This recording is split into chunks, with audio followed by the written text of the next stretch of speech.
Her name was Hazel, and from the moment I saw her profile on Tinder, I knew she was different.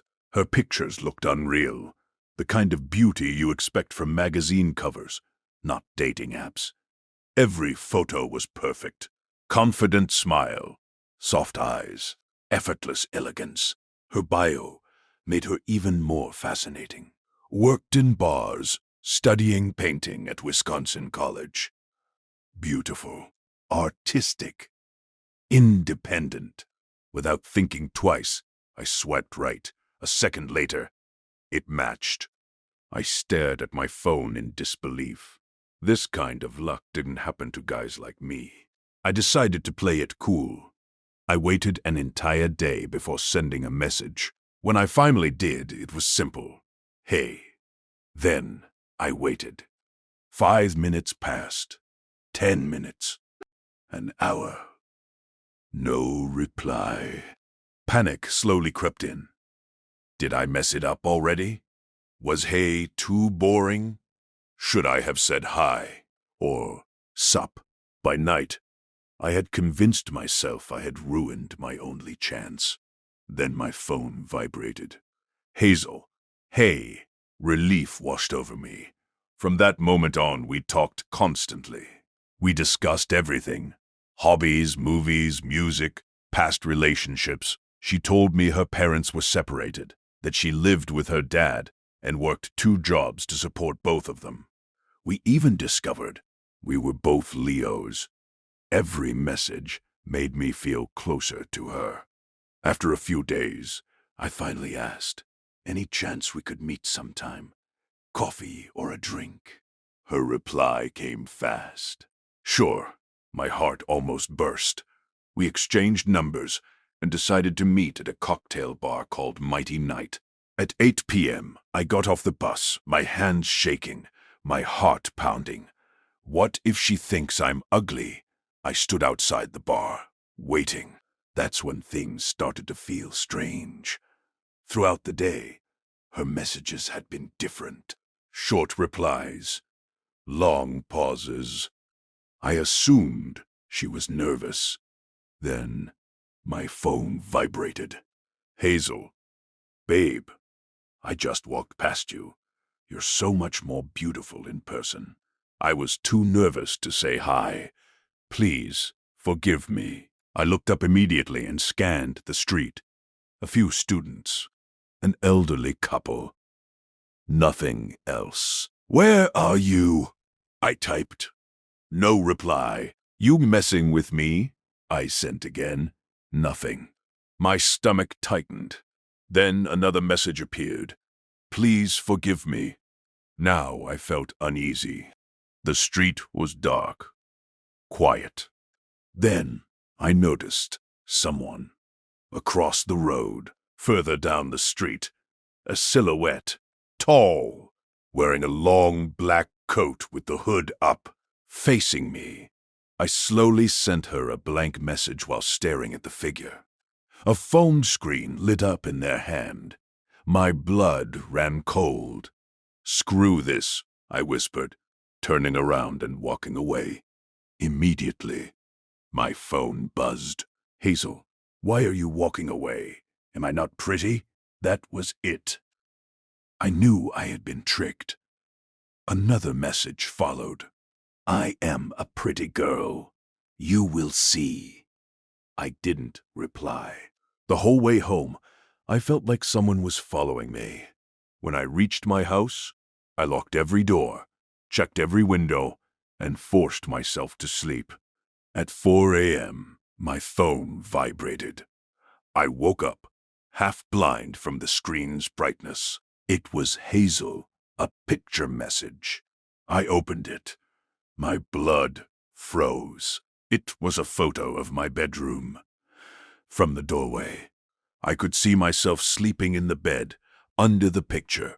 Hello, my sleeping beauty. My eyes shot to the door. It was wide open.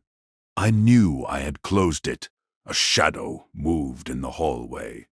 Slowly, a figure stepped into the light. An elderly man. Short, overweight, wearing a dirty pink dress, a blonde wig, smudged lipstick, and pink eyeshadow. His eyes were wide, fixed on me. He smiled. "Don't you think I'm pretty?" he said in a hoarse voice. My body was paralyzed. Who are you?" I whispered.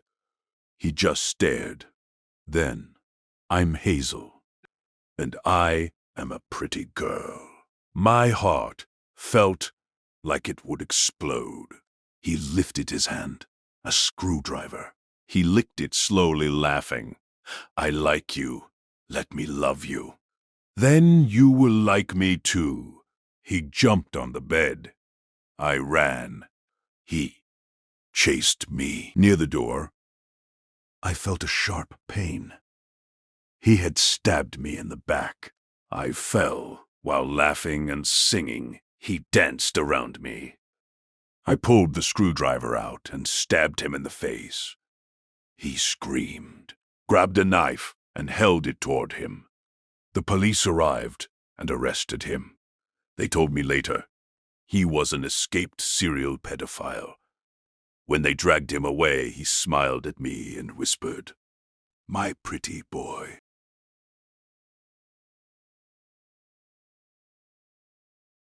It all started one night while I was lying in bed, scrolling through Tinder. The room was dark, silent except for the soft hum of my phone. Swipe left, swipe right, left, right, profiles blurred together, until something strange happened. Every profile suddenly had the same name, Mary. At first, I thought it was a glitch. I swiped faster. Mary, Mary, Mary. Every face different, but every name the same. My heart began to beat faster. Then I noticed something worse. In every profile, the last photo was identical. A picture of a dead woman lying under a staircase. Her body twisted unnaturally. Her eyes half open. With every swipe, the image appeared closer, closer, closer, until her face filled the entire screen. I screamed. "Ah!" I shot upright in bed, breathing heavily. It had been a nightmare, just a dream. I wiped the sweat from my forehead when my phone vibrated again. A Tinder message from Angela, the girl I had been talking to for 2 weeks. Angela was kind, funny, easy to talk to. We had agreed to go on our first date that night. Dinner. I quickly got dressed, sprayed on some perfume, and rushed out. The date at the restaurant started well. We laughed, talked about work, movies, life, until she asked, "So, what about your past relationships?" My throat tightened. "There was someone," I said. "Her name was Mary." Angela listened quietly as I continued. We dated for years. One night, we argued. She fell down the stairs and died instantly. And that's what happened to Mary. Angela's eyes softened. "That's terrible, James, but it's good you're brave enough to date again." "Yes, it all happened so fast." Then suddenly, I heard a voice beside me. "So you want to replace me, James?" I screamed. "Ah, James, what's wrong?" I turned. It wasn't Mary. It was the waitress. I'm sorry," I muttered. The whole restaurant was staring at me. They probably thought I was insane.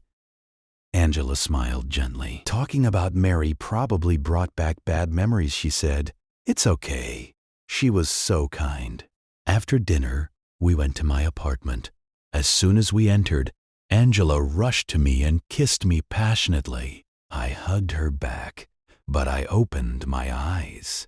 In the mirror in front of us, it wasn't Angela in my arms. It was Mary. Her cold arms wrapped around me. I panicked and pushed her away. And suddenly, it was Angela again. "Oh, I'm sorry," she said softly. I rushed too fast. "No, it's my fault," I replied. "There's something I didn't tell you. That night, Mary didn't just fall." I swallowed. She lunged at me during the argument. I pushed her, and that's when she fell. Angela held my hands. "James, that was an accident. Anyone could have done the same." Her words comforted me. We hugged and buried the subject. Later that night, we lay in bed. 3 a.m., my phone vibrated. A Tinder message. From Angela, angry.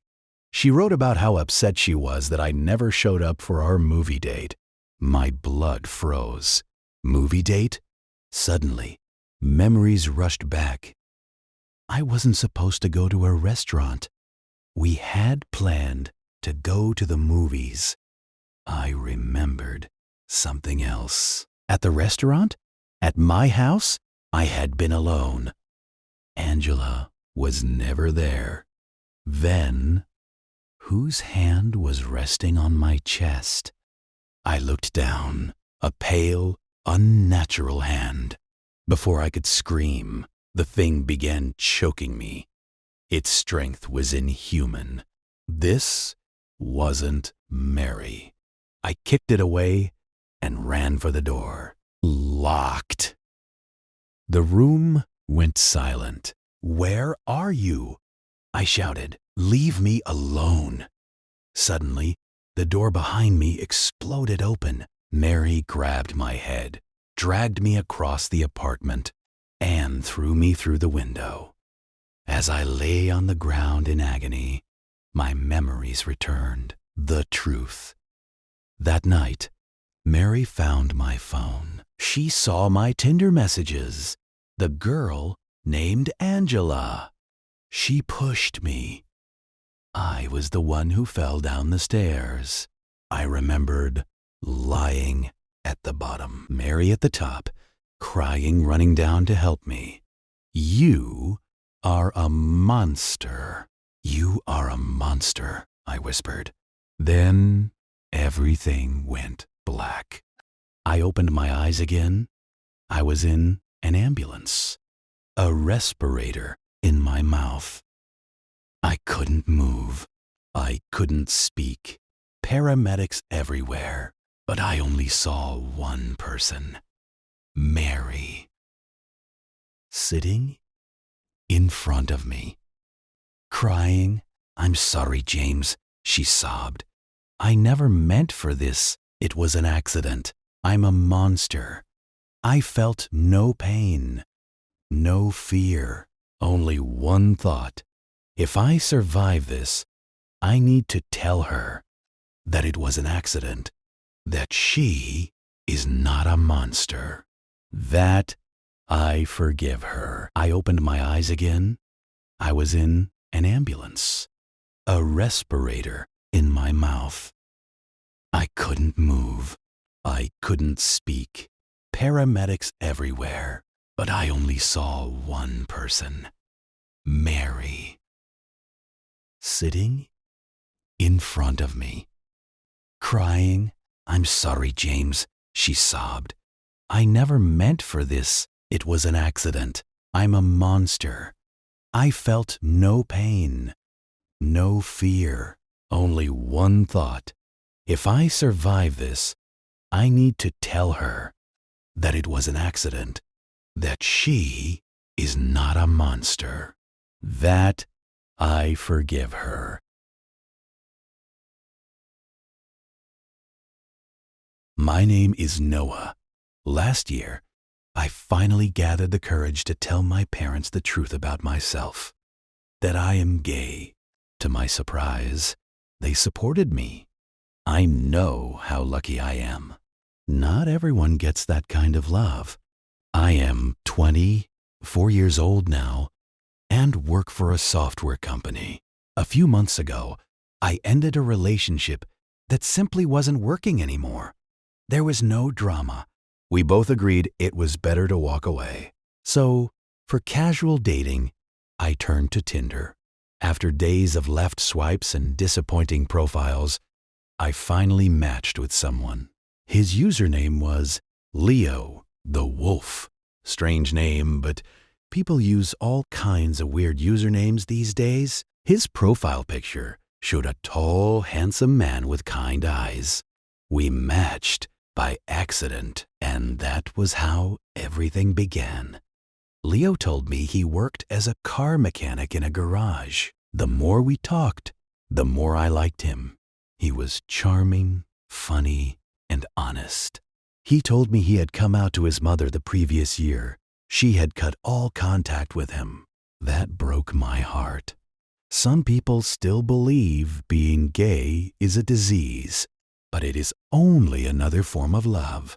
Every time he spoke about his mother, I supported him, encouraged him, told him he deserved to be himself. One day, I finally asked him, maybe we should meet sometime. There was a pause on the call. Then he said softly, I think I need a little more time. I understood immediately. No problem at all, I replied. Take your time. A week passed. We kept talking like usual. One night, I was walking home from a friend's place. It was late. The streets were almost empty. The moon was bright, and crickets chirped in the distance. As I turned onto my street, I suddenly felt it. Someone was behind me. I turned. A man stood in the middle of the road, wearing a black hoodie. I couldn't see his face, only his mouth. He was licking his lips slowly, over and over. My heart started pounding. I walked faster. When I reached my front door, I looked back. He was gone. Inside my house, I tried to calm myself. Later that night, Leo texted me. I told him everything. He said it was creepy and that I should have confronted the man. I felt embarrassed for being scared. I promised myself if I saw that man again, I wouldn't run. The next morning, I checked my mailbox. Inside was a letter. When I opened it, my blood ran cold. Next time I see you, you won't be going home alive. I knew who had written it. That same night, I decided to go to the police. As I left work, Leo called me. I told him everything. He sounded shocked. Then he said shyly, I was actually planning to invite you to dinner tonight to take things to the next level. I hesitated, but I needed comfort. Okay, I said, I'll come. He suggested dinner at his place, then going to the police together. His kindness made me feel safe. I agreed. His house was close to my office. When I arrived, he greeted me warmly. He was handsome, smiling, kind. We talked, drank wine, laughed. He poured me a second glass. Then he asked, what did that man look like? I said, I didn't see his face, but he kept licking his lips in a strange way. Before I could finish, Leo smiled and licked his lips exactly the same way. My blood froze. Oh my God, I whispered. It was you. I tried to stand. My legs felt heavy. My vision blurred. He had drugged the wine. I collapsed. When I woke up, I was tied to the couch, ropes around my wrists and ankles. Leo stood in front of me, a knife in his hand, red, furious eyes. I told you, he said softly, you won't be going home alive tonight. Why? I cried. Why are you doing this? He licked his lips again. My mother died of shock when my brother came out. He said, "People like you killed her.